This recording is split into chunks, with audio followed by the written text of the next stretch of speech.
So I'm going to open up just a portion of this lesson so that you can experience it as if you were a student in my class. And what I'm going to do is I'm going to begin with this. I'm going to play some lyrics. I'm going to play a little piece of music called Let Us Speak Our Minds. And I'll project the lyrics so that you're able to see them. But I want you to listen to the piece, and I want you to think about what adjectives you would use to describe the piece. And I want you to put that into the chat as you hear it. So you can see the lyrics posted on my screen, and I'm going to go ahead and play this. I'm not going to play the full clip, but I'll play, probably about a minute's worth, about half of this, so that you can get a sense of the piece.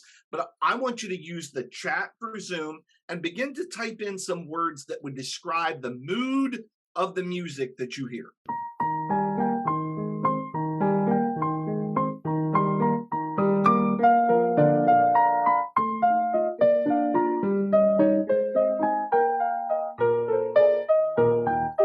Men tell us to spit, that wives should submit to their husbands submissively, meekly.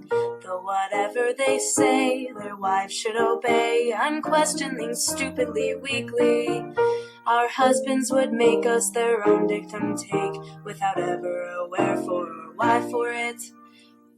But I don't and I can't, and I won't and I shan't. No, I will speak my mind if I die for it. As you get some adjectives, go ahead and pop them in the chat there. For we know it's all fudge to say man's the best judge, or of what should be, shouldn't, and so on. That woman should bow, nor attempt to say how she considers that matter should go on. I never yet gave up myself thus a slave, however my husband might try for it. For I can't and I won't, and I shan't and I don't. But I will speak my mind if I die for it. All right, I'm going to stop there. We'll see some of the words that are coming in there. We've got frustration and challenging, sarcastic, a contrast between the lyrics and the tone. Stefan, that's really good. I like that because, if you're thinking about the mood of the music, the sound of the music itself, it doesn't sound like it's angry or anything like that. But when you look at the lyrics, of course, kind of different there.